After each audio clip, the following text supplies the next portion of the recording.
আলোচনার যে বিষয়টি তা হচ্ছে ইসলামী দিন শিক্ষার গুরুত্ব,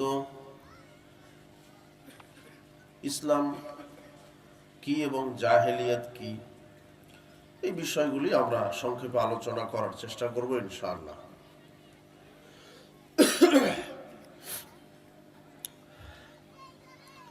মানুষের স্রষ্টা হচ্ছেন আল্লাহ সুবহানাহু ওয়া তাআলা। এই জন্য মানুষের কিসে কল্যাণ কিসে অকল্যাণ এটাও জানেন আল্লাহ সুবহানাহু ওয়া তাআলা। তাই তিনি মানুষকে তার জীবন পরিচালনার জন্য দুটি কিতাব দিয়েছেন। এক হচ্ছে আল্লাহর কিতাব কোরআন মাজিদ, আরেকটি হচ্ছে তার পক্ষ থেকে আসা নবীর সুন্নাহ। রাসূল সাল্লাল্লাহু আলাইহি ওয়াসাল্লাম বলছেন, তারাকতু ফিকুম আমরাইন লাম তাদিল্লু মা তামাসসাকতুম বিহিমা কিতাবাল্লাহি ওয়া সুন্নাতা রাসূলি। রাসূল সাল্লাল্লাহু আলাইহি ওয়াসাল্লাম বলছেন, আমি তোমাদের নিকটে দুটি জিনিস রেখে যাচ্ছি, যতদিন তোমরা আঁকড়ে ধরবে লাম তাদিল্লু, তোমরা কখনোই পথভ্রষ্ট হবে না। এক হচ্ছে আল্লাহর কিতাব এই কোরআন, আর এক হচ্ছে তার রাসূলের সুন্নাহ হাদিস। মানুষের চলার হেদায়েতের গ্রন্থই হচ্ছে এই দুটি, একটি হচ্ছে কোরআন আর একটি হচ্ছে হাদিস। আর আল্লাহ সুবহানাহু ওয়া তাআলা মানুষকে আগে ইবাদত করো, সালাত আদায় করো, সিয়াম পালন করো, ইবাদতের ব্যাপারে বলেননি। আগে বলেছেন কোরআন মাজিদের প্রথম আয়াত কি, ইকরা বিসমি রাব্বিকাল্লাযী খলাক, তুমি পড়ো তোমার প্রভুর নামে যিনি সৃষ্টি করেছেন। আগে পড়াশোনা করতে বলা হয়েছে, জ্ঞান অর্জন করতে বলা হয়েছে। ফা'লাম আন্নাহু লা ইলাহা ইল্লাল্লাহ, আগে এই বিদ্যা অর্জন করো যে আল্লাহ ছাড়া প্রকৃত কোনো মাবুদ নেই। তাহলে ইসলাম জ্ঞান অর্জনের বিষয়টা আগে প্রাধান্য দিয়েছেন। এই জন্য রাসূল সাল্লাল্লাহু আলাইহি ওয়াসাল্লাম বলছেন, ফাযলুল ইলম খায়রুম মিন ফাযলিল ইবাদাহ, ইবাদতের মর্যাদার চাইতে জ্ঞানের মর্যাদা অনেক বেশি। কেননা যদি জ্ঞানই না থাকে তো ইবাদত করবেন কিভাবে? আগে ইবাদত না আগে জ্ঞান? হ্যাঁ, আগে জ্ঞান, না হলে আপনি তো ইবাদত করতে পারবেন না। আর সালাত আদায় করতে হবে, তো সালাতের আগে ট্রেনিং নিতে হবে, শিক্ষা নিতে হবে। সালাত আদায় কিভাবে করতে হয় এই বিষয়ে আগে জ্ঞান অর্জন করতে হবে নাকি? সিয়াম কিভাবে রাখতে হয়, হজ করবেন, হজের একটা ট্রেনিং আছে যে কিভাবে কোথায় থেকে ইহরাম বাঁধতে হবে, কিভাবে সাফা মারা সাই করতে হবে, কাবা ঘর তওয়াফ করতে হবে, উকুফে আরাফা কিভাবে, মাথা মুন্ডন, কুরবানি কয় তারিখে। তো এগুলো হচ্ছে আগে জ্ঞান অর্জন করতে হয়, তাই না? ইবাদতের পূর্বে কি জ্ঞান। এই জন্য রাসূল সাল্লাল্লাহু আলাইহি ওয়াসাল্লাম বলছেন যে ইবাদতের মর্যাদার চাইতে জ্ঞানের মর্যাদা অনেক বেশি। আর সেই জ্ঞান হচ্ছে কোরআন এবং হাদিসের জ্ঞান, দ্বীনের জ্ঞান। যদি আপনার দ্বীনের জ্ঞান, ইসলামের জ্ঞান, শরীয়তের জ্ঞান না থাকে, আপনি দুনিয়াবি খুব পণ্ডিত, দুনিয়াবি ব্যাপারে আপনার অনেক জ্ঞান আছে, দুনিয়ার আপনার আকাশ তত্ত্ব, জমিন তত্ত্ব, হ্যাঁ, আপনি কম্পিউটার, আপনি মোবাইল ফাংশন, বিভিন্ন বড় ইঞ্জিনিয়ার, বড় ডাক্তার, বড় কবিরাজ, আপনি সচিব, আপনি কোনো মন্ত্রী, বা দুনিয়াবি বিষয়ে আপনার অনেক জ্ঞান। কিন্তু যদি দ্বীনের কোনো জ্ঞান না থাকে, ইসলামের যদি কোনো জ্ঞান না থাকে, তো রাসূল সাল্লাল্লাহু আলাইহি ওয়াসাল্লাম বলছেন,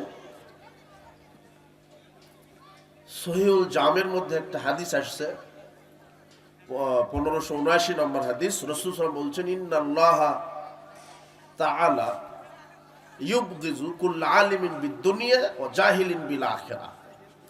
রাসূল সাল্লাল্লাহু আলাইহি ওয়াসাল্লাম বলছেন যে আল্লাহ প্রত্যেক দুনিয়াবি ব্যাপারে যারা পণ্ডিত কিন্তু দ্বীনের ব্যাপারে যারা মূর্খ, এদের প্রতি আল্লাহ গজব নাজিল করেন। কি নাজিল করেন? গজব। আমাদের সমাজে অনেক দেখবেন শিক্ষিত লোক আছে, আপনারা বলেন শিক্ষিত, মাস্টার ডিগ্রি পাস, ইঞ্জিনিয়ার, সচিব, আরো কত বড় বড় বিশেষ ক্যাডার, ডাক্তার আছে না? আছে, কিন্তু এদের ভিতরে দ্বীনের জ্ঞান নেই। দাড়িটা চাচা আছে, প্যান্ট টাকনোর নিচে, সালাত আদায় করে না, অজু ঠিক মতো জানে না, বড় বড় অফিসার চাকরি করে, দিনের জ্ঞান নেই। খেতে হবে কিভাবে, মাম হাতে খাই, পকেটে সিগারেট বিড়ি আছে, জর্দা খাই, এদের তো দিনের জ্ঞান নেই। যদি দিনের জ্ঞান থাকতো তাহলে এই পাপগুলি করতে পারত না। এই জন্য রাসূল সাল্লাল্লাহু আলাইহি সাল্লাম বলছেন, আল্লাহ ওই ব্যক্তির প্রতি গজব নাজিল করেন যে ব্যক্তি দুনিয়াবী ব্যাপারে পণ্ডিত কিন্তু দিনের ব্যাপারে জাহেল, মূর্খ। তো এর সংখ্যা কম না বেশি সমাজে? বেশি। দিনের ব্যাপারে একেবারেই মূর্খ, জাহেল, দুনিয়াবী ব্যাপারে অনেক পণ্ডিত কিন্তু দিনের জ্ঞান নেই। অথচ আল্লাহ সুবহানাহু ওয়া তাআলা কোরআন মাজিদে বহু জায়গাতে মানুষকে বিদ্যা অর্জনের কথা বলেছেন। আল্লাহ সুবহানাহু ওয়া তাআলা বলছেন, তোমরা পড়াশোনা করো তোমাদের প্রতিপালকের নামে, যিনি সৃষ্টি করেছেন আকাশ জমিন, তোমাদের সবকিছুকে, সে আল্লাহ সম্পর্কে জানো। রাসূল সাল্লাল্লাহু আলাইহি সাল্লাম বলছেন, ইবাদতের মর্যাদার চাইতে দিনের জ্ঞানের মর্যাদা অনেক বেশি। আল্লাহ সুবহানাহু ওয়া তাআলা নবী করিম সাল্লাল্লাহু আলাইহি সাল্লামকে দোয়াও এইভাবে শিখিয়েছেন যে তুমি বলো, অকুর রব্বি জিদনি ইলমা, তুমি বলো যে প্রতিপালক আমার জ্ঞান বৃদ্ধি করে দাও। এভাবে আল্লাহর কাছে দোয়া করতে হবে। দিনের জ্ঞান নিজে প্রচেষ্টা করে শিখতে হবে, আল্লাহর কাছে আগে দোয়া করে নিতে হবে। কেননা আল্লাহ মানুষকে যাকে জ্ঞান দান করে দিনের, মা ইউরিদিল্লাহু বি খায়রান ইউফাক্কিহু ফিদ্দীন, রাসূল সাল্লাল্লাহু আলাইহি ওয়াসাল্লাম বলছেন, আল্লাহ যার কল্যাণ চান তাকেই দিনের সঠিক বুঝ, দিনের সঠিক জ্ঞান দান করেন। আল্লাহ সুবহানাহু ওয়া তাআলা কোরআন মাজিদে বলছেন, ইউতিল হিকমাতা মাইয়াশা, তিনি যাকে ইচ্ছে হিকমা, প্রজ্ঞা দান করেন। ওয়া মা ইউতাল হিকমাতা ফাকাদ উতিয়া খায়রান কাসীরা, আর যাকে তিনি হিকমা, বিদ্যা, জ্ঞান দান করেন তার জন্য আল্লাহ অনেক কল্যাণ রেখেছেন। ওয়ালা ইউহিতুনা বিশাইইন মিন ইলমিহি ইল্লা বিমা শাআ, আয়াতুল কুরসিতে এই শব্দটা আছে না? এর অর্থ কি? যে আল্লাহর শক্তি ছাড়া কেউ জ্ঞান অর্জন করতে পারবে না। আপনি নিজে নিজে জ্ঞান অর্জন করতে পারবেন না। সাহায্য কার কাছে চাইতে হবে? আল্লাহর কাছে। রিজিকের মালিক আল্লাহ, জ্ঞান দান করার মালিকও আল্লাহ। তো সে আল্লাহর কাছে জ্ঞান ভিক্ষা চাইতে হবে, সেটা আল্লাহ শিখিয়ে দিয়েছেন। রব্বি জিদনি ইলমা, প্রতিপালক আমার জ্ঞান, আমার বুদ্ধি বাড়িয়ে দাও। আর যারা দিনের জ্ঞান রাখে তারা আল্লাহকে ভয় করে, পরকালকে ভয় করে। আল্লাহ সুবহানাহু ওয়া তাআলা বলছেন, ইন্নাল্লাহা ইয়াখশাল্লাহা ইন্নামা ইয়াখশাল্লাহা মিন ইবাদিহিল উলামা, নিশ্চয় যারা জ্ঞানী তারা আল্লাহকে ভয় করে। কারা আল্লাহকে ভয় করে? যারা জ্ঞানী, যারা কোরআন হাদিসের উপরে জ্ঞান রাখে তারাই আল্লাহকে ভয় করে, মেনে চলে। নবী করিম সাল্লাল্লাহু আলাইহি সাল্লাম এক সময় খুতবা দিতে বলছেন যে, লাউ তা'লামুনা মা আলামু, আমি যেইভাবে আল্লাহ সম্পর্কে জ্ঞান রাখি তোমরা যদি ওইভাবে আল্লাহ সম্পর্কে জ্ঞান রাখতে, লা বাকাইতুম কাসীরা ওয়া লা দাহিকতুম কলিলা, তাহলে বেশি বেশি কান্নাকাটি করতে আর কম কম হাসাহাসি করতে। আল্লাহ সম্পর্কে আপনি যত জ্ঞান রাখবেন তত দুনিয়াবি খেলতামাশা, নাজ নিয়ামত থেকে আপনি দূরে থাকবেন। কিন্তু আল্লাহ সম্পর্কে আপনার সঠিক ধারণা নেই, আল্লাহ সম্পর্কে সঠিক জ্ঞান আপনার নেই।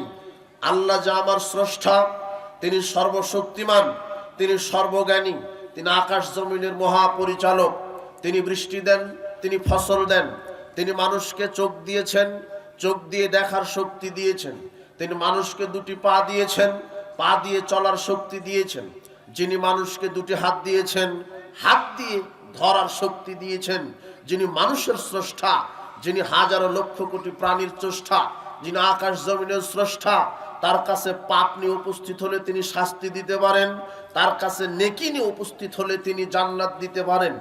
এইগুলি এই ব্যাপারে আল্লাহ সম্পর্কে আমাদের পরিচয় জানতে হবে। আল্লাহর নবী বলছেন, আমি যেইভাবে আল্লাহ সম্পর্কে জ্ঞান রাখি তোমরা যদি ওইভাবে রাখতে, তাহলে তোমরা হাসাহাসি খেলতামাশা কম করতে, আল্লাহর ইবাদত নিয়ে পড়ে থাকতে। আল্লাহকে তিনি খালেক, এছাড়া পৃথিবীতে আকাশ জমিনে যা কিছু আছে সব মাখলুক। তিনি সর্বশক্তিমান, তিনি সর্বশ্রেষ্ঠ শক্তিমান, তিনি সকল ক্ষমতার উৎস, তিনি সার্বভৌমত্বের মালিক, তিনি হচ্ছেন রব, তিনি হচ্ছেন প্রতিপালক, তিনি আইনদাতা, তিনি বিধানদাতা, তিনি রাজ্জাক, তিনি গফফার, তিনি রাজাধিরাজ, মালিকুল মুলক, তিনি কাহ্হার, তিনি গফফার, তিনি রহিম। তার অনেক পরিচয় আল্লাহ সম্পর্কে জানতে হবে। আল্লাহ রয়েছেন কোথায়? রহমান আলাল আরশে ইস্তাওয়া, রহমান দয়াবান আল্লাহ আরশে সমুন্নত, তিনি সর্বত্র বিরাজমান নন। আল্লাহ নিরাকার নন, আল্লাহর আকার আছে। আল্লাহ সব জায়গাতে থাকেন না, আল্লাহ এক জায়গাতে রয়েছেন, তিনি আরশের উপরে উঠেছেন। তিনি কোথায় আছেন? এখন আল্লাহর পরিচয়, আল্লাহ সম্পর্কে আপনার জ্ঞান রাখতে হবে। আল্লাহ কোথায় রয়েছেন? আরশে। আল্লাহ কোরআন মাজিদে বলছেন, আমি আরশের উপরে সমুন্নত, তোমাদের প্রতিপালক দয়াবান রহমান, তিনি আরশের উপরে রয়েছেন, তিনি নিরাকার নন। আল্লাহ সুবহানাহু ওয়া তাআলা কোরআন হাদিসে বহু জায়গাতে বলেছেন যে তার আকারের কথা, তার সত্তার পরিচয়, তিনি নিজের পরিচয় নিজেই দিয়েছেন।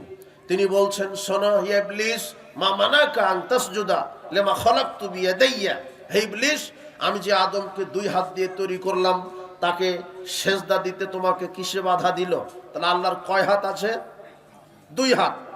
এরপর আল্লাহ কোরআন মাজিদে বলছেন, নূহ ওয়াসনাইল ফুলকা বিআয়ুনিনা, হে নূহ, তুমি আমার 2 চোখের সামনে নৌকা তৈরি করো। তাহলে আল্লাহর কি আছে?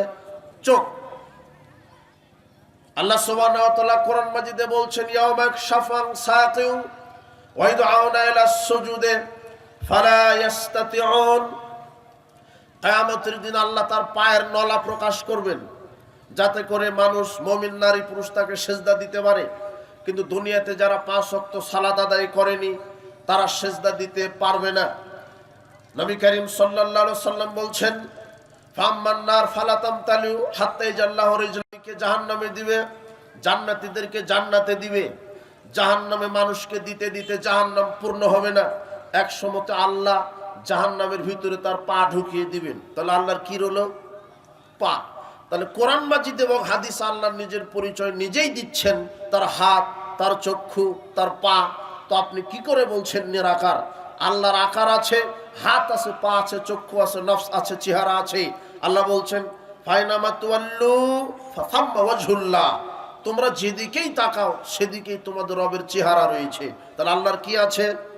চেহারা। কিন্তু তার চেহারা, তার নফস, তার হাত, তার পা, তার চক্ষু কেমন, এ ব্যাপারে আল্লাহ বলছেন, লাইসা কামিসলি শাইউন, আমার হাত পা চক্ষু কারো মতো নয়। তার হাত, তার চক্ষু তার মতো যেমন আল্লাহর জন্য শোভা পায়। ফালা তাদরিবু লিল্লাহিল আমসাল, আল্লাহ বলছেন, আমার সাথে কাউকে তুলনা দিও না, আমার সাথে কাউকে দৃষ্টান্ত দিও না। আমি আল্লাহ, আমি রাজাধিরাজ, আমি মালিকুল মুলক, আমি রাজাধিরাজ, আমি সর্বশক্তিমান। আন্নাল কুওয়াতা লিল্লাহি জামিআ, আমি ক্ষমতার উৎস, আমি সার্বভৌমত্বের মালিক। এইভাবে আল্লাহ সুবহানাহু ওয়া তাআলা কোরআন মাজিদে এবং হাদিসে তার পরিচয় দিয়েছেন। আপনার সন্তান যদি এইভাবে এই আকীদাকে পরিশুদ্ধ করে এই আল্লাহ সম্পর্কে পরিচয় জানে, আমরা সব সময়তে 5 ওয়াক্ত সালাতে আল্লাহু আকবার বলে তাকবীর তাহরিমা দিই। রুকুতে যাওয়ার সময়, সেজদা থেকে ওঠার সময় আমরা বলি আল্লাহু আকবার, আজানের ধ্বনি আল্লাহু আকবার, ইকামতের ধ্বনি আল্লাহু আকবার। তো আল্লাহু আকবার মানে আল্লাহ সবচেয়ে বড়। আল্লাহু আকবার মানে আল্লাহ সবচেয়ে বড়। আল্লাহু আকবার মানে আল্লাহ সবচেয়ে বড়। কত বড়? আরে 7 জমিন। নিচের যে জমিনটা, ওই জমিনটা দ্বিতীয় জমিনে ঢুকে যেতে পারে। প্রথম জমিনের চাইতে দ্বিতীয় জমিন একটু বড়। দ্বিতীয় জমিন তৃতীয় জমিনে ঢুকে যাবে, তৃতীয় জমিন চতুর্থ জমিনে ঢুকে যাবে, চতুর্থটা পঞ্চম, পঞ্চমটা ষষ্ঠ, ষষ্ঠটা সপ্তমে ঢুকে যাবে। আপনার 1 থেকে নিয়ে ছয় জমিন পর্যন্ত যত বড়, সপ্তম জমিন একাই তত বড়। সপ্তম জমিনটা প্রথম আসমান গিলে ফেলবে, প্রথম আসমান দ্বিতীয় আসমান গিলে ফেলবে, দ্বিতীয় আসমানকে তৃতীয় আসমান গিলে ফেলতে পারে, চতুর্থ আসমানকে পঞ্চম আসমান গিলে ফেলতে পারে, ষষ্ঠ আসমানকে সপ্তম আসমান গিলে ফেলতে পারে।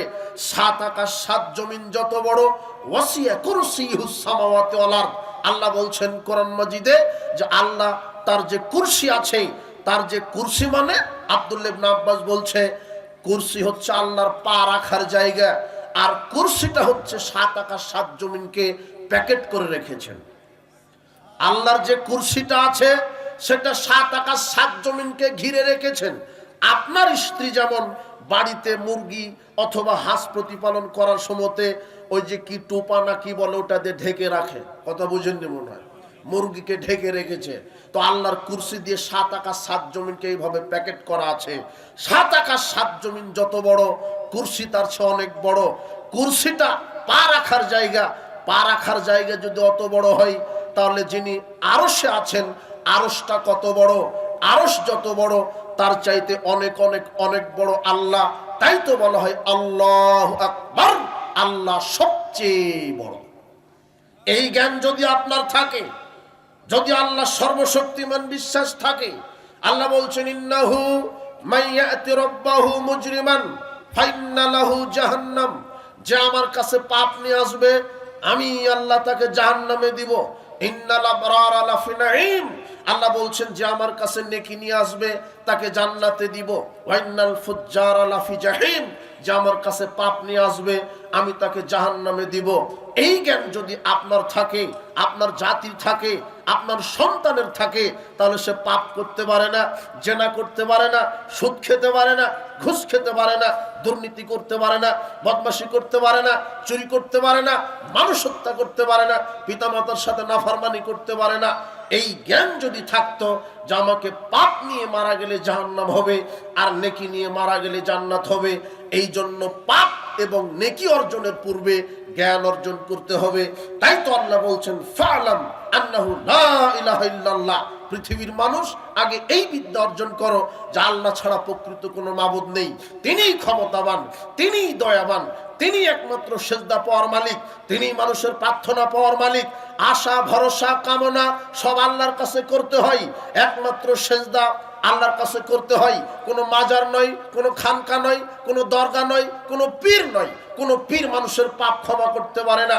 আপনি কত বড় পাপী হয়েছেন, আল্লাহ বলছেন শোনো পৃথিবীর মানুষ, আমি নবীর মাধ্যমে তোমাদেরকে একটা কথা বলে দিই। ইয়ানজিলু রাব্বুনা তাবারাকা ওয়া তাআলা কুল্লা লাইলাতিন ইলাস সামাদ দুনিয়া হিনা ইয়াবকা সুলুসুল লাইলাল আখির।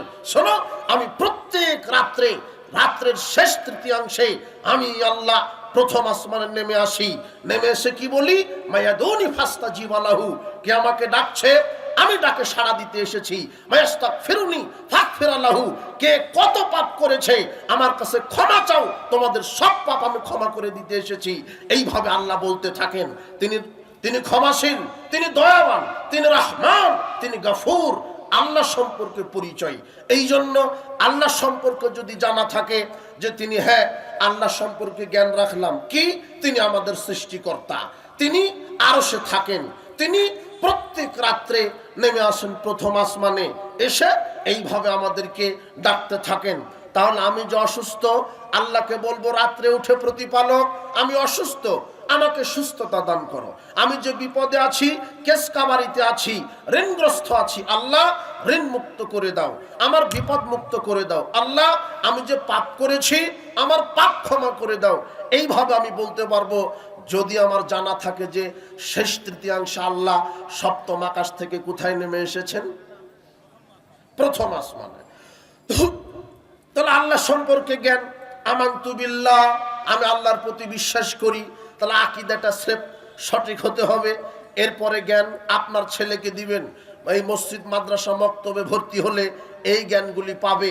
স্কুল কলেজ হাই স্কুল এগুলোতে ভর্তি হলে এই জ্ঞান দেওয়া হয় না। ওরা খেতে জানে না, ওরা পোশাক গায়ে দিতে জানে না, ওরা খেতে জানে না, ওরা পোশাক গায়ে দিতে জানে না, ওরা সালাত আদায় করতে জানে না, ওরা আল্লাহর শুকরিয়া আদায় করতে জানে না। কেন? তাদের সিলেবাসেই নেই কিভাবে আল্লাহ পরিচয় হয়, কিভাবে ফেরেশতা সম্পর্কে জ্ঞান রাখা হয়, কিভাবে তাকদীর সম্পর্কে জ্ঞান রাখা হয়। আপনার সন্তানকে প্রকৃত মুমিন মুসলিম হিসেবে গঠিত করতে চাইলে দিন শিক্ষা আবশ্যিক। দিনের প্রথম জ্ঞান আমানতু বিল্লাহ, আল্লাহর প্রতি গায়েবের প্রতি বিশ্বাস রাখতে হবে। ওয়া মালাইকাতিহি, এরপরে বলছেন ফেরেশতার প্রতি ঈমান আনো। ফেরেশতা কি? আল্লাহর হাজারো সহস্র লক্ষ কোটি ফেরেশতা রয়েছে। আল্লাহর হাজারো সহস্র লক্ষ কোটি ফেরেশতা রয়েছে। বাইতুল মামুর নামের মসজিদ আছে সপ্তম আকাশে, যেখানে দুরাকাত করে সালাত আদায় করছে ৭০,০০০ ফেরেশতা। যেই ৭০,০০০ ফেরেশতা দুরাকাত সালাত আদায় করলো, এর আর কিয়ামত পর্যন্ত সুযোগ পায় না। এইভাবে পড়তেই থাকে। দুরাকাত পড়ে ৭০,০০০ ফেরেশতা বের হয়ে যায়, আবার দুরাকাত পড়ে ৭০,০০০, এভাবে চলতেই আছে। পৃথিবী সৃষ্টির দিন থেকে নিয়ে কিয়ামত পর্যন্ত চলতে থাকবে। ফেরেশতার সংখ্যা কত? আল্লাহ বলছেন আমি ফেরেশতা তৈরি করেছি, আকাশ জমিন পরিব্যাপ্ত হয়ে আছে ফেরেশতা, যাদের আমি কাউকে দিয়েছি 2টা ডানা, কাউকে দিয়েছি 4টি দানা, কাউকে দিয়েছি 6টা, কাউকে দিয়েছি 100 500, আর জিবরাইলকে আমি দিয়েছি 600টা ডানা। 600 ডানা দিয়ে জিবরাইলকে সৃষ্টি করা হয়েছে। মুহাম্মদ সাল্লাল্লাহু আলাইহি ওয়াসাল্লাম বলছেন আমি জিবরাইলকে 2বার দেখেছি। ওহী নাজিলের সময়তে দেখলাম যে তিনি প্রথম আসমান আর প্রথম জমিনের মাঝখানে একটা চেয়ারে বসে আছেন, তবে তার 2টা ডানা এমন ভাবে প্রসারিত আছে যে এত বড় ডানা আমি আর আকাশটাই দেখতে পেলাম না। তাহলে ডানা কত বড়? এরকম 600টি ডানা আছে জিবরিল আমিনের। এভাবে হাজারো লক্ষ কোটি ফেরেশতা রয়েছে যারা বিভিন্ন কাজে নিয়োজিত আছে। আকাশে রয়েছে বৃষ্টি পরিচালনা, পানি পরিচালনার জন্য আছে মিকাইল। আল্লাহ তাকে বলে মিকাইল, অমুক জায়গাতে বৃষ্টি বর্ষণ করে দাও, মেঘটা অমুক জায়গা থেকে অমুক জায়গায় নিয়ে যাও, এত পরিমাণ বৃষ্টি বর্ষণ করাও, সকাল 10টা থেকে 11টা পর্যন্ত বৃষ্টি দাও। এইভাবে বৃষ্টি পরিচালনার জন্য একজন ফেরেশতা রয়েছে। মালাকুল জিবাল রয়েছে, যেগুলি পাহাড়গুলিকে পরিচালনা করে থাকে। এরপরে মালাকুল মউত রয়েছে, মানুষের মৃত্যু ঘটিয়ে থাকে। আল্লাহর পক্ষ থেকে নিয়োজিত ফেরেশতা রয়েছে। কেরামেন কাতিবিন রয়েছে। ওরা কোথায় রয়েছে? কেরামান কাতিবিন, সম্মানিত লেখকগণ। ওয়াইন্না আলাইকুম লাহাফিদিন, আল্লাহ কোরআন মাজিদে বলছেন প্রত্যেকটা মানুষের নিকটে রয়েছে ফেরেশতা।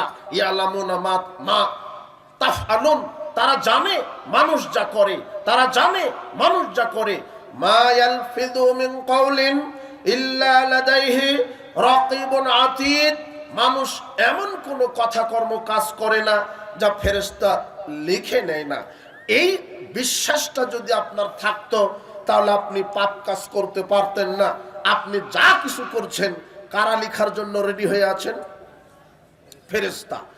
আপনি যা কিছু করছেন, মসজিদের সালাতে দাঁড়িয়েছেন কাতারে, সালাম ফেরানোর পরে আপনার সামনে দিয়ে যাচ্ছে কোটা, ওখানে আপনার দান করতে হবে। আপনি যে গোপনে 1টা টাকা দান করলেন, দান করার সাথে সাথে কে লিখে ফেললো?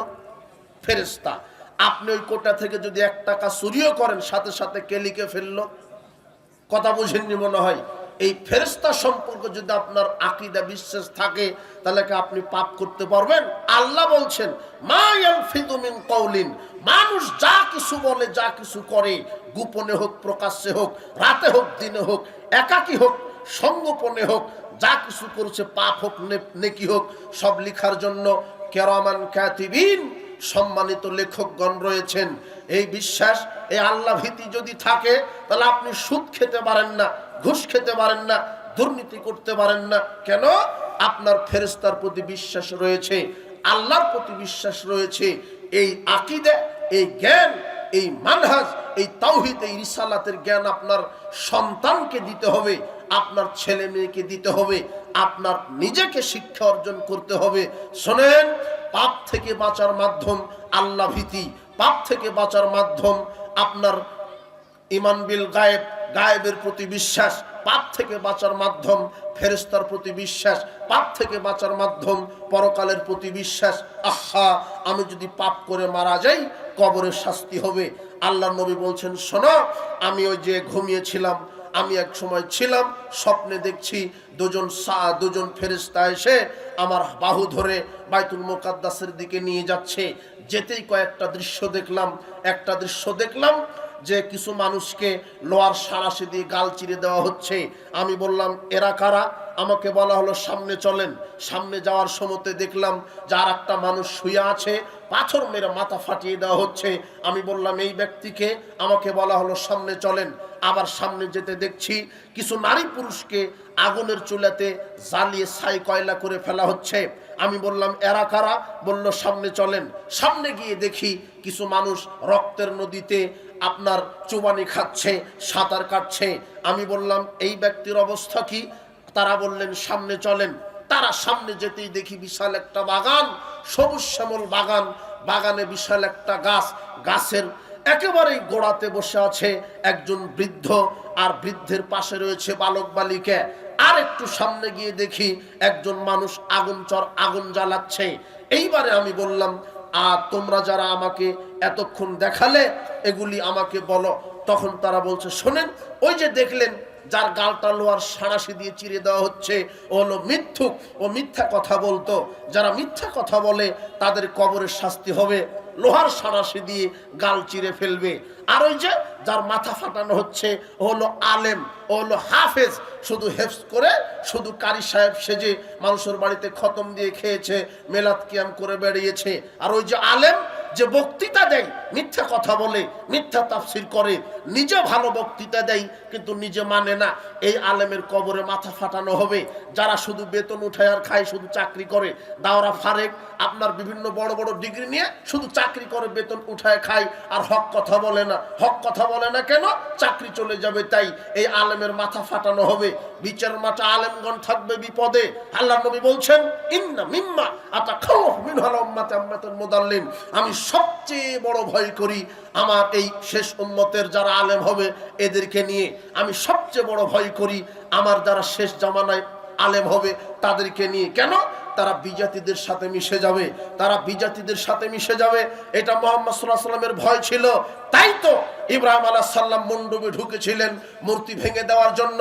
মুহাম্মদ সাল্লাল্লাহু আলাইহি ওয়াসাল্লাম কাবা ঘরের চতুর্দিকের সব মূর্তিকে ভেঙে দিলেন।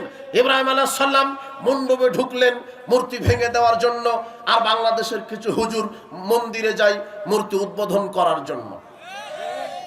এ কথা মুহাম্মদ সাল্লাল্লাহু আলাইহি ওয়াসাল্লাম 1450 বছর পূর্বে বলেছেন। হুজুর হবে ভ্রান্ত, এদের বিশ্বাসই নাই, এদের আকীদাই নাই যে আল্লাহ আমাকে ইসলাম ক্ষমতা এনে দিবে। আল্লাহর প্রতি বিশ্বাস নেই, আল্লাহর প্রতি ভরসা নেই, এদের বিশ্বাস আকীদা চলে গেছে মণ্ডপে। কেন? হিন্দুদের দুটো ভোট পেয়ে আমাকে ক্ষমতায় যেতে হবে। জি না, সারা পৃথিবীর শক্তি যদি একত্রিত হয় আর আল্লাহ যদি তোমাকে না চাই, তুমি নেতা হতে পারবে না। আল্লাহর প্রতি বিশ্বাসী তোমাকে নেতৃত্ব এনে দিবে, এটাই চূড়ান্ত কথা। কোনো বিজাতি নীতি, কোনো বিজাতি, এই ইহুদি খ্রিস্টানের বস্তাপচা মতবাদ, এই গণতন্ত্র, এই সেকুলারিজম, এই ন্যাশনালিজম, এই বেহাপনা পচা তন্ত্রমন্ত্রের দ্বারা কশ্চিন কেন বাংলাদেশ ইসলাম কায়েম হবে না। এটা মুহাম্মদ সাল্লাল্লাহু আলাইহি সাল্লাম আগে ঘোষণা করে দিয়েছেন। তোমরা ইহুদি খ্রিস্টানের বিরোধিতা করো, তোমরা বিজাতিদের বিরোধিতা করো। আমার অফিস, আদালত, কোর্ট কাচারি, শিক্ষাঙ্গন সব ক্ষেত্রে আমরা ইহুদি খ্রিস্টানের গোলাম। আমার রাজনীতি গণতন্ত্র, আমার অর্থনীতি সুদভিত্তিক, আমার শিক্ষানীতি নাস্তিকতা। আমি নামে মাত্র মুসলিম, আমি নামে মাত্র বাংলাদেশ মুসলিম কান্ট্রির নেতা, আর আমি একটা অরিজিনাল ঘর জামাই নেতা। একটা আমি হক কথা বলতে পারি না, আমি সত্য কথা বলতে পারি না। জি না, মুহাম্মদ সাল্লাল্লাহু আলাইহি সাল্লাম বলছেন আলেম নিয়ে আমার সবচেয়ে বড় ভয়। এটা মুহাম্মদ সাল্লাল্লাহু আলাইহি সাল্লাম বলেছেন। বিচারের মাঠে জাহান্নাম উদ্বোধন হবে আলেম দিয়ে। এই জন্য সাবধান, হাফেজ হতে হবে, প্রকৃত হাফেজ। হাফেজ হতে হবে, কোরআন হাদিস ঠিক মতো জাতির সামনে ইবারত করে ব্যাখ্যা করে দিতে হবে। আলেম হতে হবে, প্রকৃত আলেম, কোরআন হাদিস ব্যাখ্যা করে জাতির সামনে সঠিকটা বলে দিতে হবে। সঠিক কি বলতে হবে? যদি এদেশের আলেম ওলামা ক্ষমতায় যায়, হকপন্থী আলেম ওলামা যারা আজকে রাজনীতি করছে, ইসলামকে ক্ষমতায় নিয়ে যাওয়ার জন্য দোয়া করি, আল্লাহ তাদেরকে ক্ষমতায় নিয়ে যাক। তবে তাদের কাছে আমরা কয়েকটা শর্ত দিচ্ছি। আপনি যদি আগামীতে এই দেশের ইসলামের লকব লাগিয়ে ক্ষমতায় যান, তাহলে আপনাকে প্রথমে যেটা করতে হবে, আল্লাহ বলেছেন সৎ লোকেরা যদি ক্ষমতা যায় প্রথমে তারা সংসদে 5 ওয়াক্ত সালাতকে বাধ্যতামূলক ঘোষণা করবে।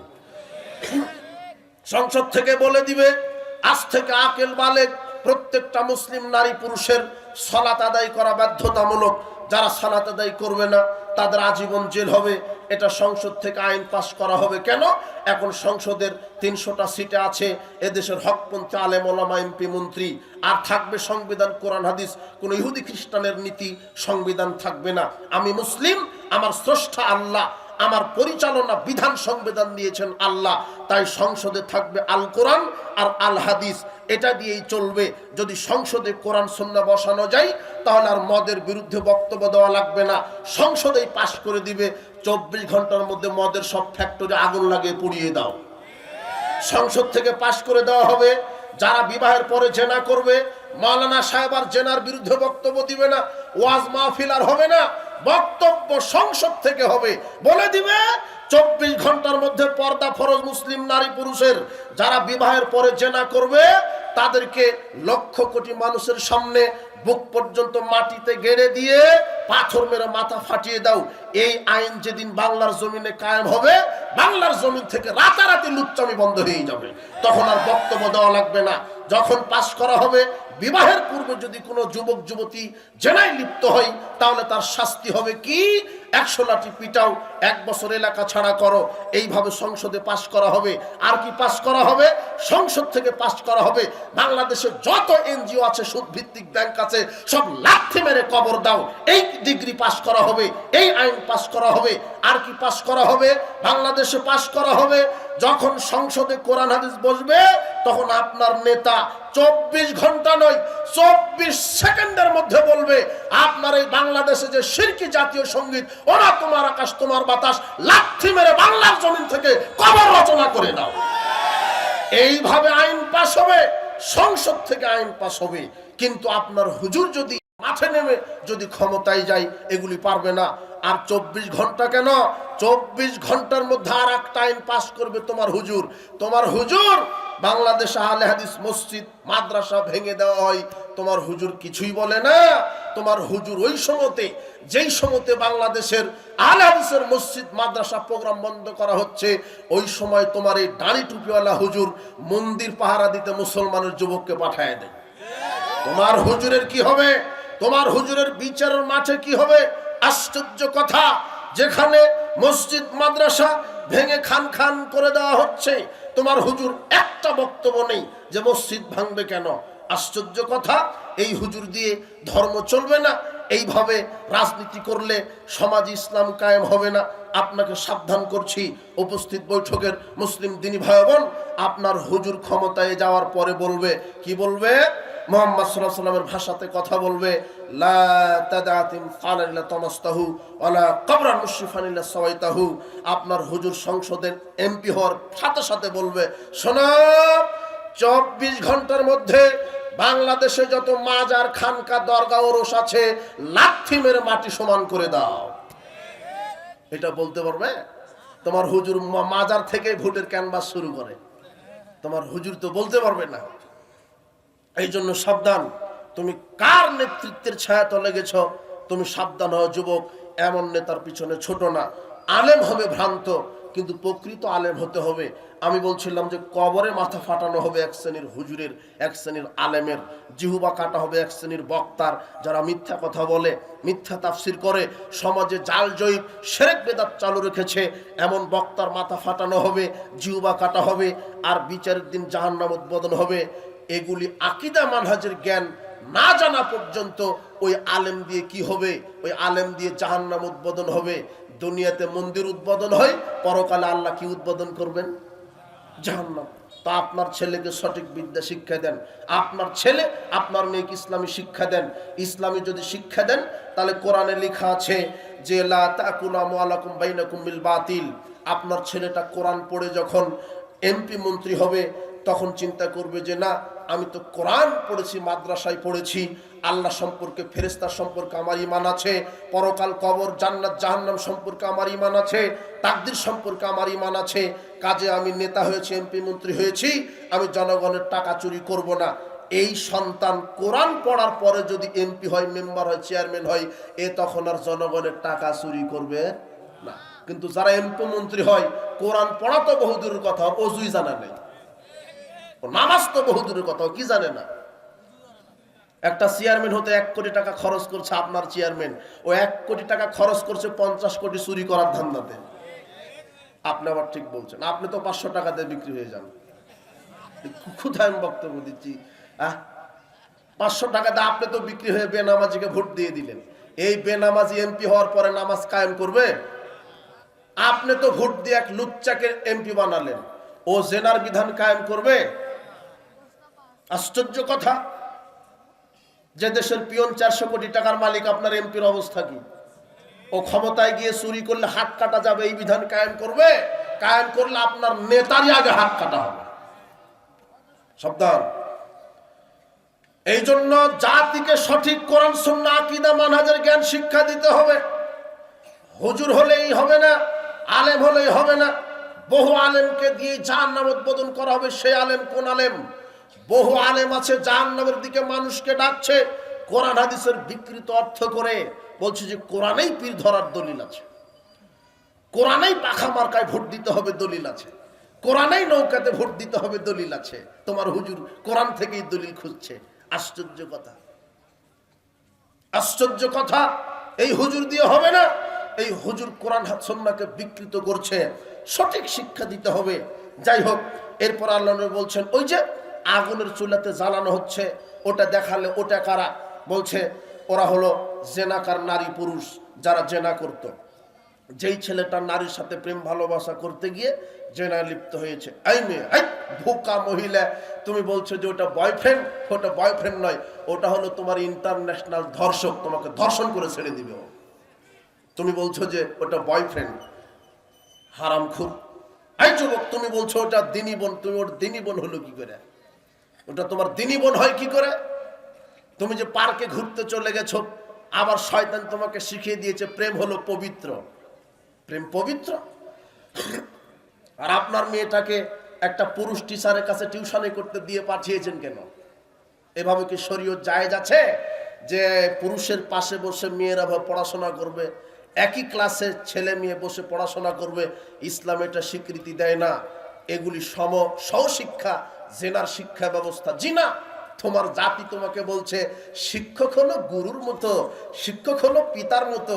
শিক্ষক এমন পিতার পিতা, ছাত্রীকে ধর্ষণ করে বসে আছে, ছাত্রীকে বের করে বিবাহ করে চলে গেছে। আপনার তো খুব বিশ্বাস যে না, আপনার মেয়ে বলছে আব্বু কোনো টেনশন নাই, আমি শিক্ষা সফরে এসেছি। মালাকুল মউতের সাথে গেছে শিক্ষা সফরে, বলছে যে আব্বু আমি বয়ফ্রেন্ডের সাথে আছি।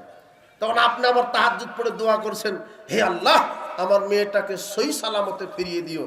এমন সহি সালামত যে বিবাহের পূর্বেই পেটে বাচ্চা। কি সহি সালামত রে ভাই? আপনি আবার হাসছেন কেন? আপনার মেয়েটা কি, আপনি কি মাথায় গোবর আছে? আপনার মেয়েটা দুপুর 12টায় বের হয়, রাত 12টায় ফিরে। এত সময় কোথায় কোচিং করলো আপনার মেয়েটা? কোথায় কোচিং করলো? ল্যাংটা পোশাক পরে বাহির করে দিয়েছেন। আশ্চর্য কথা, আপনি দায়ুস হালাসাতুন কাদ হারামাল্লাহু আলাইহিমুল জান্নাহ, 3 শ্রেণীর মানুষের উপরে জান্নাত হারাম করেছেন। এক, যার বউ বেটি ল্যাংটা হয়ে চলে সে জান্নাতে যাবে না হজ যাকাত তাহাজ্জুদ দিয়ে। 2, যে বিড়ি সিগারেট জর্দা গলিয়া বা ফেনসিডিল খায় সে তাহাজ্জুদ দিয়ে জান্নাতে যাবে না। 3, যেই নারীটা পুরুষের বেশ ধারণ করে, যেই পুরুষ নারীর বেশ ধারণ করে। তোমার মিডিয়াতে এখন সবচেয়ে সুদর্শন পুরুষ ওই পুরুষ যে অরিজিনাল হিজড়া। কথা বুঝনি তুমি? ওর হাঁটা চলা কথা একেবারে হিজড়া ফেলো, নাকি সুদর্শন পুরুষ। ওকে যে টপি দেয় ওর আরেকটা হলো হিজড়া। পুরুষের বেশ ধারণকারী জান্নাতে যাবে না, চূড়ান্ত ফয়সালা। নারীর বেশ ধারণকারী পুরুষ জান্নাতে যাবে না। সাবধান, জাতিকে আপনি কি শিক্ষা দিচ্ছেন, আপনার ছেলে মেয়েকে কি শিক্ষা দিচ্ছেন? আশ্চর্য কথা, শিক্ষার নামে জাহেলিয়াতি শিক্ষা ব্যবস্থা কেন? শিক্ষার নামে জাহেলিয়াতি শিক্ষা ব্যবস্থা কেন চালু করলেন? এই জাতির কি হবে? আপনার কিন্ডারগার্টেন থেকে শুরু করে প্লে গ্রুপ, নার্সারি গ্রুপ, আপনার স্কুল কলেজ মাস্টার্স পর্যন্ত কোরআন হাদিসের সিলেবাসই নেই। আশ্চর্য কথা, বাপ গর্ব করে বলছে আমার ছেলেটা নার্সারিতে পড়ে, 4 বছর বয়স, কম্পিউটারের সব ফাংশন জানে, কিন্তু সূরা ফাতিহা এখনো জানে না। ওকে দিয়ে কি করবেন আপনি?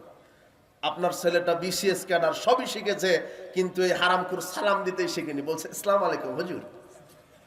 ও সব শিখেছে। বিসিএস ক্যাডার মানে বুঝেন, ও সব জানে। ও কম্পিউটার জানে, সায়েন্স জানে, আর্টস জানে, আকাশ জমিন দেহ সব জানে বিসিএস ক্যাডার, কিন্তু শুধু জানাজার দোয়াটা জানে না। কি শিখালেন আপনার ছেলেকে? কি শিখালেন? আপনার ছেলেকে দ্বীনি শিক্ষা দেন, কোরআন হাদিসের শিক্ষা দেন। যার ভিতরে দ্বীনের শিক্ষা নেই, তার উপর আল্লাহর পক্ষ থেকে কি নাজিল হয়? গজব। হাদিসটা প্রথমে আপনাকে বলা হয়নি? তার উপর থেকে গজব নাজিল হয়। কিন্তু আপনার ছেলে মেয়েটা যদি প্রথমেই মক্তবে কোরআন সুন্নাহ শিখতো, আপনার মেয়েটা ল্যাংটা হয়ে ঘুরতো না, আপনার ছেলেটা মদ খেত না। কেন? কোরআনে আল্লাহ বলেছেন মদ হারাম করলাম, দুনিয়াবি শাস্তি 40টা জুতা পিটা করতে হবে। মদ মানে বিড়ি, সিগারেট, জর্দা, গুলিয়া বা এগুলি হলো মদ। এর ভিতরে নেশা আছে। যদি বাংলাদেশ সংসদে কোরআন হাদিস দিয়ে রাষ্ট্র পরিচালনা হতো, যত বিড়িখুর, সিগারেটখুর হেডমাস্টার, প্রিন্সিপাল আছে, এদেরকে অ্যাপেস কোম্পানির জুতা দিয়ে 40টা করে জুতার পিটা দেওয়া হতো। বুঝনি মনে হয় যুবক, বুঝেছো কি? তোমার বাপকে 40টা জুতা পিটা করা হতো, তোমার মাস্টার যে হেডমাস্টার, ওকে 40টা দেওয়া হতো। আর সমাজে যার ডিগ্রি যত বড়, ও বেশি আরো গাঁজাখোর, যার বেতন যত বেশি, ও বেশি আরো গাঁজাখোর। আপনার এলাকার যে ভ্যান চালক আছে, সর্বোচ্চ আকিস কোম্পানির বিড়ি খায়। আর যে হেডমাস্টার, ও বলছে যে আমি তো 50,000 বেতন পাই, অন্তত ব্যঞ্জন ছুঁইছি।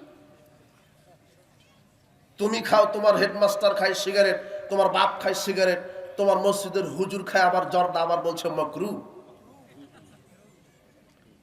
তোমার হুজুর, তুমি, তোমার হেডমাস্টার, তিনজনেই তোমরা যেটা খাও সেটা নিয়ে কুকুরের সাথে সাক্ষাৎ করো।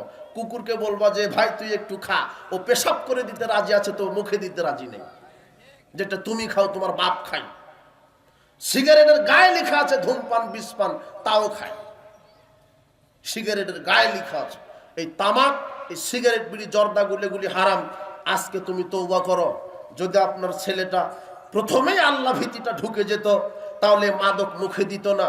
প্রথমে যদি আল্লাহ ভীতি ঢুকে যেত, কি মানুষের সম্পদ 1 টাকা দুর্নীতি করলে পরিণাম জাহান্নাম, তাহলে তোমার মেম্বার আপনার এই গম ভুট্টা চুরি করতো না, অন্তত পটল বিক্রি করে খেতে চাইতো, তাও জনগণের টাকা চুরি করতো না। তোমার মায়ের বিধবার কাট করে দিবে, মেম্বার বলছে যে 5,000 টাকা দিতে হবে, ওকে ভিক্ষা করে খেতে বলবেন যে মেম্বার সাহেব আপনি ভিক্ষা করে খান, 5,000 টাকা দিতে হবে মানে। আর এদেশের নীতি উল্টা, বিধবা ভাতা দেয় 3 মাস পর পর 1500 টাকা। কত টাকা দেয়? 1500 টাকা। মানে 3 মাস ওর হাট বাজার চিকিৎসা করে ফুরাবেই না টাকা, তাই না? 1500 টাকা দিচ্ছে সরকার, তাও বয়স্ক ভাতা, বিধবা ভাতা কখন দিচ্ছে? দেখছে যে আর 6 মাস পরে মারা যাবে লোকটা।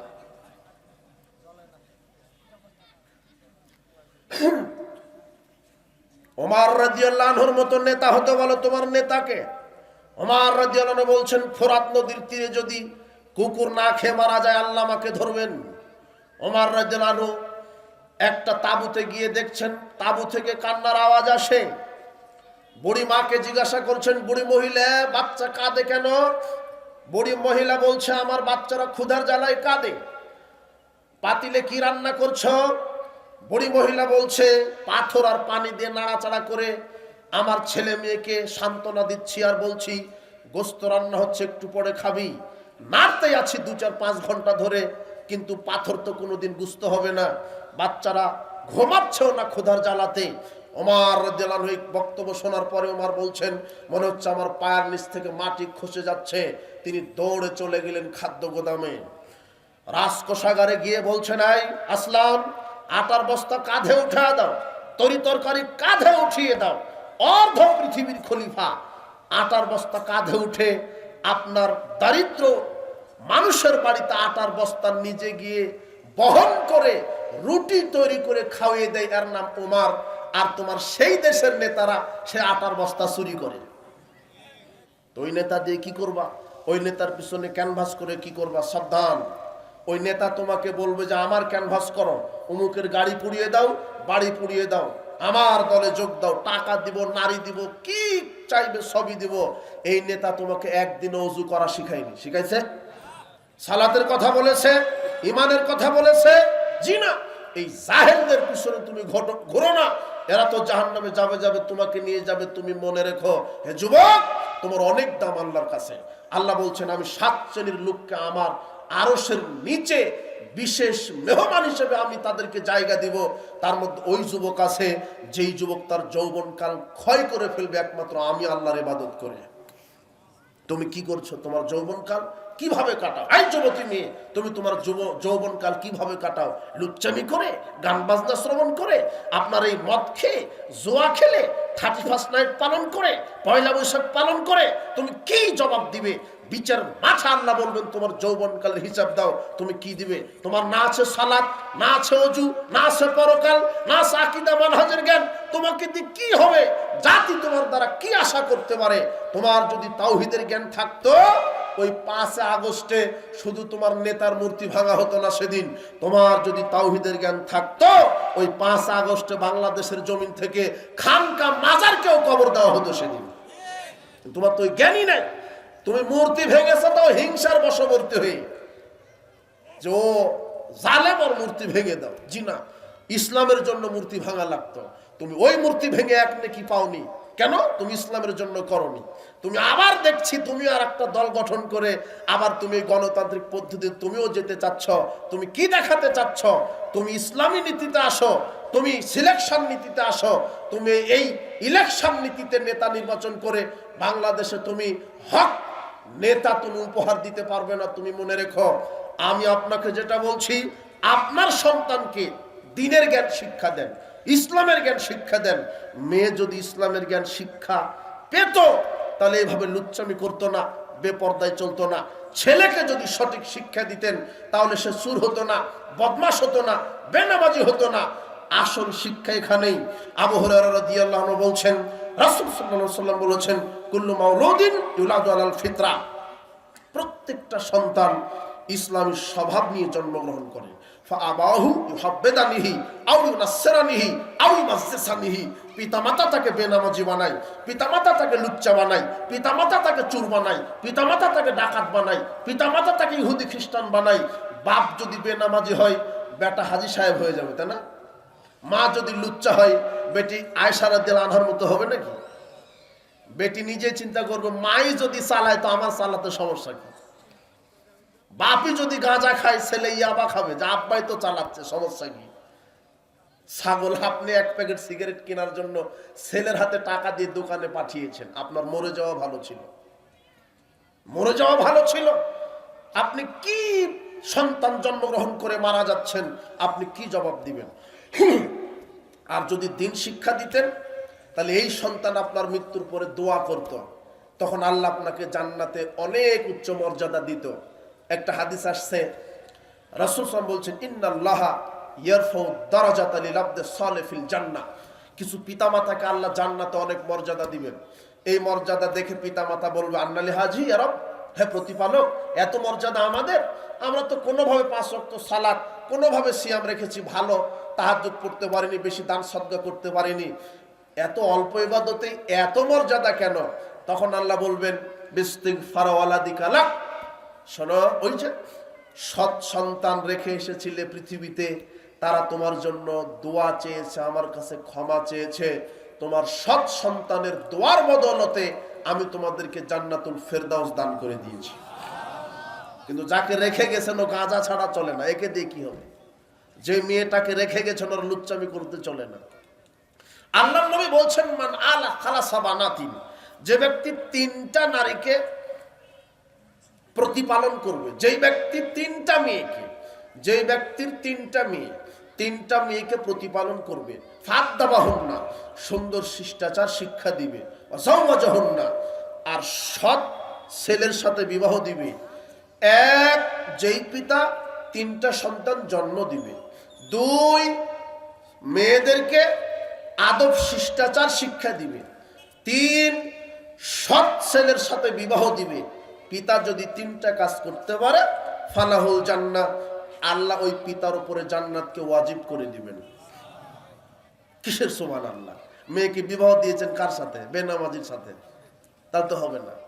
এই খুঁটিটা হলো এই মাদ্রাসার হেফজখানার চাকরি করে হাফেজ সাহেব, 15,000 টাকা বেতন পায়। আর এই খুঁটি হলো ব্যাংকার, ব্যাংকে চাকরি করে 80,000 টাকা বেতন পায়। আপনি আবার হাজি, বলছে যে লাগা ব্যাংকারের সাথে। বুঝেননি মনে হয় কথা? বুঝেন, কিছু বুঝেন? আপনি হাজি সাহেব, মেয়েকে বিবাহ দিলেন সুদখোর হারামখোরের সাথে। ব্যাংকে চাকরি করা হারাম, ভিক্ষা করে খাওয়া জায়েজ। ভিক্ষা করে খেয়ে ওই টাকা দিয়ে পুঁটি মাছ কিনে তাহাজ্জুদে দাঁড়ালে দোয়া করলে দোয়া কবুল হবে। ব্যাংক থেকে বেতন উঠিয়ে চাউল কিনে ভাত খেয়ে দোয়া করলে দোয়া কবুল হবে না। ব্যাংকে চাকরি করা বহুদূরের কথা, যে চাকরি করে তাকে ঘর ভাড়া দেওয়া হারাম। আল্লাহ বলছেন ওয়ালা তাআওয়ানু আলাল ইসমি ওয়াল উদওয়ান, পাপের কাজে সহযোগিতা করো না। সুদ খাওয়া মনে হয় নেকির কাজ। 1 টাকা সুদ খেলে কত নেকি হয়? 49 কোটি নেকি হয়, জানেন না? 1 টাকা সুদ। আল্লাহ বলছেন পাপের কাজে সহযোগিতা করো না, তো ব্যাংকারকে ঘর ভাড়া দিলেন কেন? বুঝেননি মনে হয় আমার কথা? আল্লাহর নবী বলছেন মেয়েকে শিষ্টাচার শিক্ষা দাও। এই যুবক শোনো, রাসূল সাল্লাল্লাহু আলাইহি ওয়াসাল্লাম সব সময়তে বলেছেন আলাইকুম বিল আবকার, কুমারী মেয়েকে বিবাহ করো।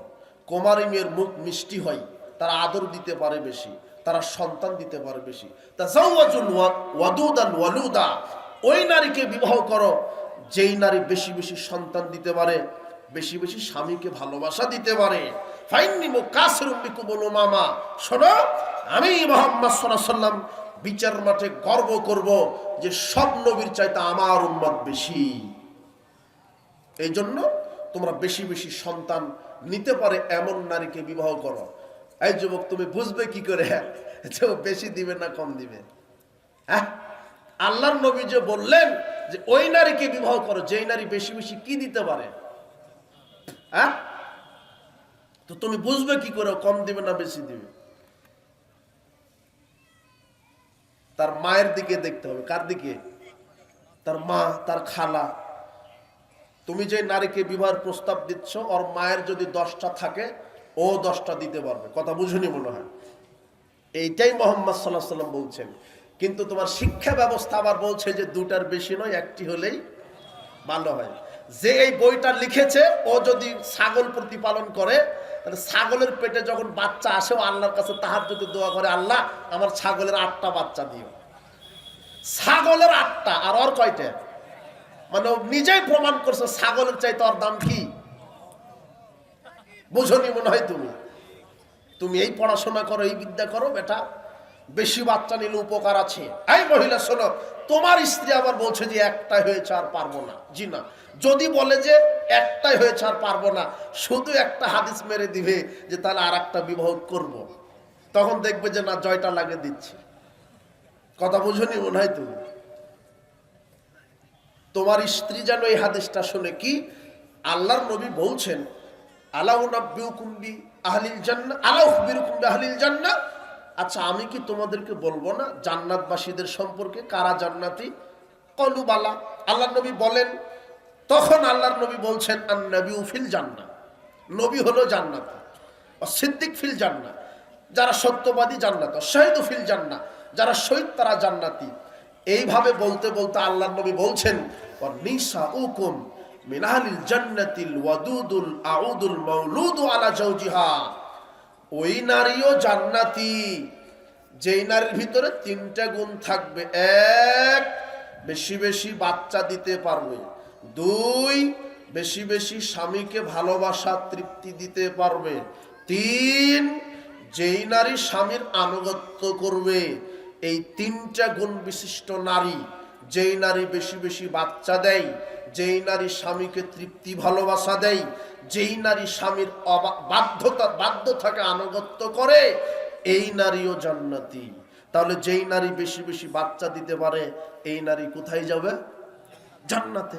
আপনি নিয়েছেন একটা দুইটা, আল্লাহর নবী বলছেন কারো যদি বাচ্চা দুধ খেতে খেতে মারা যায়, ছোট অবস্থায় মারা যায়, এই বাচ্চাকে আল্লাহ বলবেন, এই তুমি তোমার পিতা মাতার কাপড় ধরে টেনে নিয়ে জান্নাতে চলে যাও। তো নিয়েছেন একটা, মরে কয়টা থাকে কয়টা? কথা বুঝেননি মনে হয়। দুনিয়াতে লাভ, পরকালে লাভ।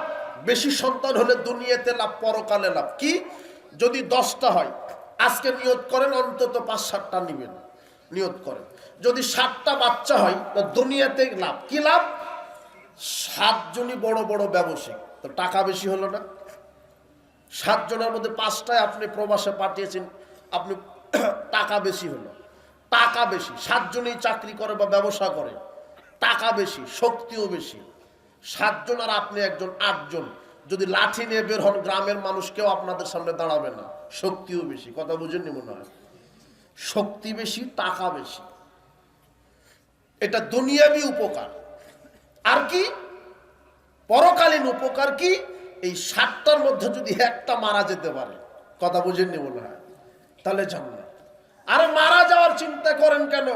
7 জনকে বানাবেন বড় আলেম, বড় হাফেজ, তাহলে আল্লাহ আপনাদের উপরে জান্নাতুল ফেরদাউসকে ওয়াজিব করে দিবেন। সন্তান বেশি নিলে উপকার। আপনার স্ত্রীকে বলেন, ওই স্ত্রী বেশি বেশি জান্নাতি যে স্ত্রী বেশি বেশি সন্তান দিতে পারে, স্বামীকে ভালোবাসতে পারে, স্বামীকে শান্তি তৃপ্তি দিতে পারে।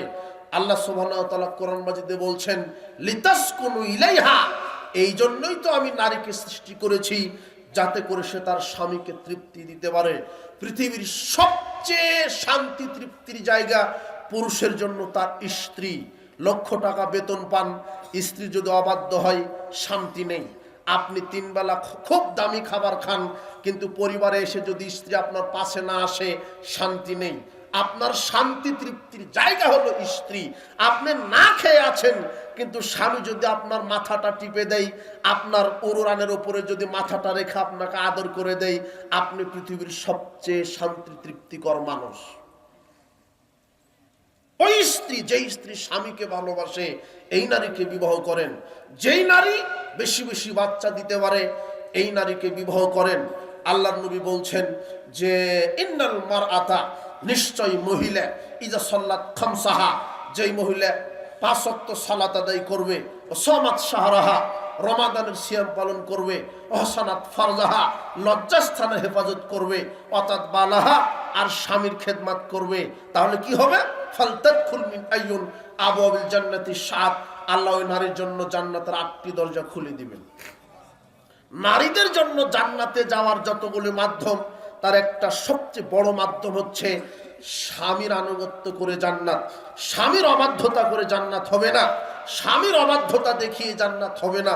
স্বামীর বাধ্য থেকে স্বামীর আনুগত্য করেই জান্নাত। কিন্তু অধিকাংশ পরিবার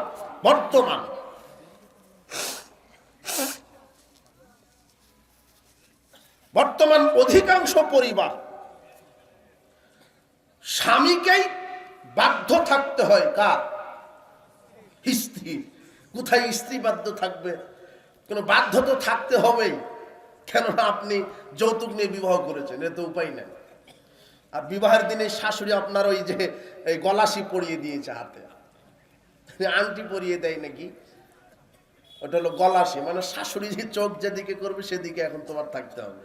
আগেই গলাশি দিয়ে দিয়েছে, 10 লক্ষ টাকা যৌতুক দিয়েছে। আপনাকে তো কিনে নিয়েছে, হাট থেকে গরু কিনেন না টাকা দিয়ে?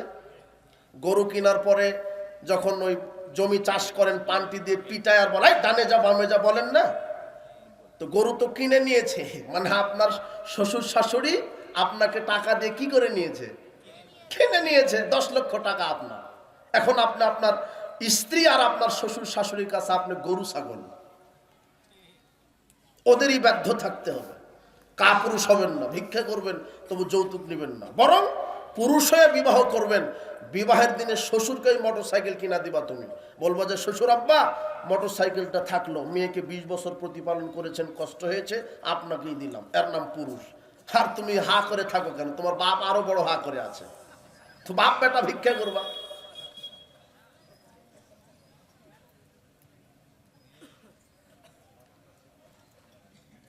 স্বামীর অবাধ্য স্ত্রীর পরিণাম বিচারের মাঠে করুণ হবে। আবু মামা বাহিলি রাদিয়াল্লাহু আনহু বলছেন, রাসূল সাল্লাল্লাহু আলাইহি ওয়াসাল্লাম বলেছেন, ইসনানি লা তুজাইজু সালাতুহুমা রুসাহুমা, দুই শ্রেণীর মানুষের সালাত আল্লাহ কবুল করেন না, তাদের ফরজ নফল ইবাদত কবুল হবে না। দুই শ্রেণীর মানুষ, এক আব্দুল আবাকা মিন মাওয়ালি, ওই দাস দাসী যে তার দাস দাসী তার মনিবকে না বলে পালিয়ে গেছে। ওমরাতুল আসাদ জাওজাহা, ওই স্ত্রী যে স্ত্রী স্বামীর অবাধ্য, স্বামীর অবাধ্য স্ত্রীর ফরজ সালাত আল্লাহ কবুল করেন না, ফরজ নফল কোন ইবাদত কবুল করবেন না। উপস্থিত বৈঠকের মা বোন, আপনাদেরকে বলছি, স্বামীকে মেনে নিয়েই জান্নাত। অনেক নারী তাহাজ্জুদ পড়ে ঠিক আছে, কিন্তু স্বামীকে সহ্য করতে পারে না, এদের জন্য জান্নাত হবে না। স্বামীকে মেনে নিয়ে জান্নাত। এক নারীকে আল্লাহ নবী বলছেন, আযাতু যাওজিন আনতি, তোমার কি স্বামী বেঁচে আছে? ক্বালাত নাআম, নারী বলছে, হ্যাঁ আমার স্বামী বেঁচে আছে। কাইফা আনতি লাহু, আল্লাহর নবী বললেন, তুমি তোমার স্বামীর জন্য কেমন? তিনি বলছেন, মা আলুহু ইল্লা মা জাস্তু আনহু, আমি আমার স্বামীর খেদমত করি যথেষ্ট, কিন্তু আমার স্বামী আমাকে তেমন মূল্যায়ন করে না। তখন আল্লাহর নবী বলছেন, ফাংজুরি, অপেক্ষা করো, ধৈর্য ধরো, আইন আনতে মিনহু, তুমি তোমার স্বামীকে ছেড়ে কোথায় চলে যাবে? ফাইন্নামা হুয়া জান্নাতুকা নারুকে, স্বামী তোমার জান্নাতের কারণ, স্বামী তোমার জাহান্নামের কারণ। নারীদের জন্য জান্নাতে যাওয়ার মাধ্যম হচ্ছে স্বামী। আবু সাঈদ খুদরি রাদিয়াল্লাহু আনহু বলেন, রাসূল সাল্লাল্লাহু আলাইহি সাল্লাম খরাজা রাসূলুল্লাহ সাল্লাল্লাহু আলাইহি ওয়াসাল্লাম ফি আদহাম আও ফিতরিন ইলাল মুসাল্লা, একদা রাসূল সাল্লাল্লাহু আলাইহি ওয়াসাল্লাম ঈদুল ফিতর, ঈদুল আযহা অথবা ঈদুল আযহার দিনে ঈদগাহের মাঠে গেলেন। ফামার আলান নিসাই, ঈদের সালাত শেষ করে মহিলার পাশ দিয়ে যাওয়ার সময়তে বলছেন, ইয়া মাশারান নিসা, হে মহিলা সম্প্রদায়, তাসাদ্দাকনা, বেশি বেশি দান সদকা করো। ফাইন্নী উরিতুকুন আকসার আহলিন নার, আমি জাহান্নামে অধিকাংশ মহিলা দেখেছি। কুলনা বিমা ইয়া রাসূলুল্লাহ, নারীগণ বললেন, কেন? নারী কেন অধিকাংশ জাহান্নামী? তখন তিনি বললেন, তাকফুরনাল আশিরা ওয়া তাকসুরলান লানা, মহিলারা বেশি বেশি অভিশাপ দেয় মানুষকে, আর স্বামীর শুকরিয়া আদায় করে না।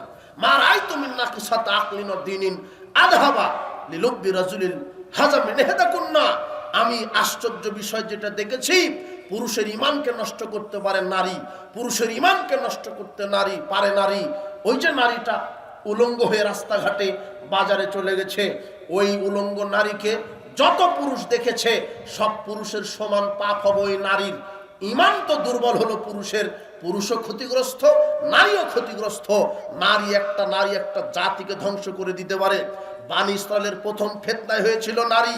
হে নারী সমাজ, উলঙ্গপনা, বেহায়াপনা আপনি বাদ দেন। আপনার ব্যাপারে শরীয়ত এত কঠিন কথা বলেছে, দুই শ্রেণীর মানুষের ব্যাপারে শরীয়ত এত কঠিন কথা বলেছে, অন্য কোনো মানুষের পাপের ব্যাপারে এত কঠিন কথা শরীয়ত বলেনি। দুই শ্রেণীর মানুষের জন্য শরীয়ত দোয়া করাকে হারাম করে দিয়েছেন। কয় শ্রেণীর মানুষের জন্য? কয় শ্রেণীর মানুষের জন্য দোয়া করা যাবে না? দুই শ্রেণী। দোয়া বুঝেন না? আল্লাহ তার উপর রহম করো, তাকে রুজি দাও, তাকে বারাকা দান করো, তাকে সুস্থতা দান করো, এভাবে কি করেন আপনি? এইভাবে দোয়া করা যাবে না। কয় শ্রেণীর মানুষের জন্য? তার এক, ওই যে আপনার স্ত্রী, আপনার মেয়ে, এই যুবক, তোমার বোন ল্যাংটা হয়ে যে ঘুরছে, তোমার এই দিনাজপুর শহরে ল্যাংটা হয়ে ঘুরছে, বাজার করছে, ওর স্বামী নাই, ওর ভাই নাই, ওর বাপ নাই, ও কেন বাজারে গেল? ল্যাংটা হয়ে গেল, এমন পোশাক পরেছে যেটা দেখলে বমন হয়। আল্লাহর নবী বলছেন, ইল আনু হুন্না, ল্যাংটা নারীকে দেখার সাথে সাথে অভিশাপ দাও। কি দাও? অবাক একটা শরীয়ত, আল্লাহর নবীর অবাক কথা। কি কথা? আল্লাহ নবী বলছেন যে কোনো উলঙ্গ, বেহায়া, বেশরমা নারীকে দেখলেই অভিশাপ দাও। আল্লাহ গজব নাজিল করো, এরে গজব নাজিল করো, আল্লাহ অভিশাপ নাজিল করো। ফা ইন্না হুন্না মালউনা, কারণ আল্লাহর পক্ষ থেকে ওরা আগেই অভিশপ্ত। আল্লাহর পক্ষ থেকে ওরা আগে অভিশপ্ত। আশ্চর্য কথা, কেমন অপরাধ! আচ্ছা বলেন তো, আমি এই হাদিসের ব্যাখ্যাটা এই 21 তারিখে, গত 21 তারিখে পেয়েছি। কত তারিখে? 21 তারিখে পেয়েছি। বলেন তো 21 তারিখে কি হয়েছিল বাংলাদেশে? এই তো ভূমিকম্প। ওই একজন লোক জানে, এরা জানে না, ঘুমায় ছিল, জমাবার ছিল, তাই না? এই হাদিসের অর্থটা, ব্যাখ্যাটা আমি 21 তারিখে বুঝেছি। কেন? এমন ভূমিকম্প, ঢাকাতে অনেক বিল্ডিং পড়ে গেছে, অনেকে মৃত্যুবরণ করেছে। হ্যাঁ, ঠিক আছে। এই ভূমিকম্প, তখন এই হাদিসের কথা আমার স্মরণ হয়েছে। রাসূল সাল্লাল্লাহু আলাইহি ওয়াসাল্লাম বলছেন, ইজা জাহারা জিনা ওয়ার রিবা ফি কারিয়াতিন, যেই দেশে, যেই এলাকায় জিনা আর সুদ প্রকাশ পায়, ফাকাদ আহাল্লু বিআনফুসিহিম আযাবাল্লাহ, তারা আল্লাহর আযাবকে হালাল করে নেয়। কি করে নেয়? বুঝলেন? হাদিস বুঝলেন? রাসূল সাল্লাল্লাহু আলাইহি ওয়াসাল্লাম, মুসনাদ আহমদ 3809 নম্বর হাদিস এটা।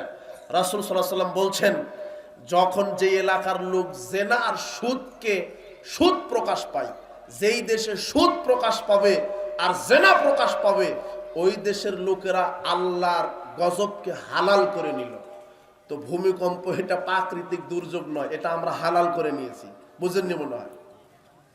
আর আরেকটা হাদিসে আসছে যে বেশি বেশি ভূমিকম্প হবে, মানুষের আকার আকৃতি বিকৃত হবে, অন্যের উপর থেকে মানুষের উপরে জুলুম চাপিয়ে দেওয়া হবে, স্বৈরাচারী শাসকের উপর থেকে জুলুম চাপিয়ে দেওয়া হবে। কেন?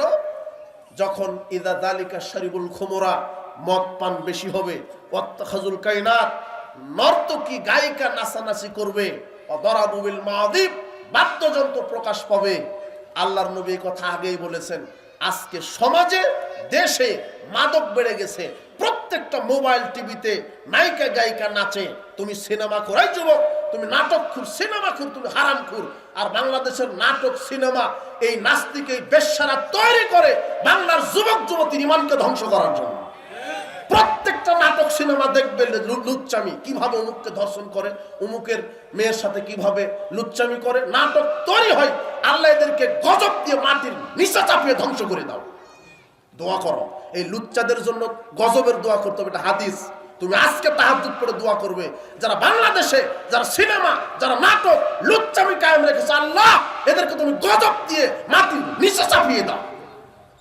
আমিন বললেন না? বলবেন কি করে? আপনি তো লুচ্চা, মোবাইল আছে আপনার, কত নারীর সাথে আপনার জেনার সম্পর্ক আছে। আমিন বের হবে না। মরার সময় কালেমা তাইয়্যিবা পড়তে পড়তে মারা গেলে কি জান্নাত না?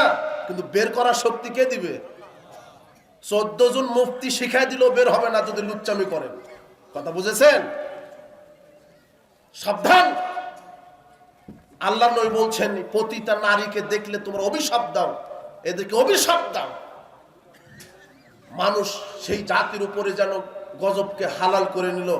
পাপ থেকে বেঁচে থাকবেন। মুনাফিকের স্বভাব পাপ থেকে বেঁচে থাকা। কারা দায়িত্বশীল আছে? চাদর ছেড়ে দেন। বারাকাল্লাহ ফিকুম, জাযাকুমুল্লাহ খায়র। সুবহানাকাল্লাহি ওয়া বিহামদিক, আশহাদু আল্লা ইলাহা ইল্লা আনতা, আস্তাগফিরুকা ওয়া আতুবু ইলাইক।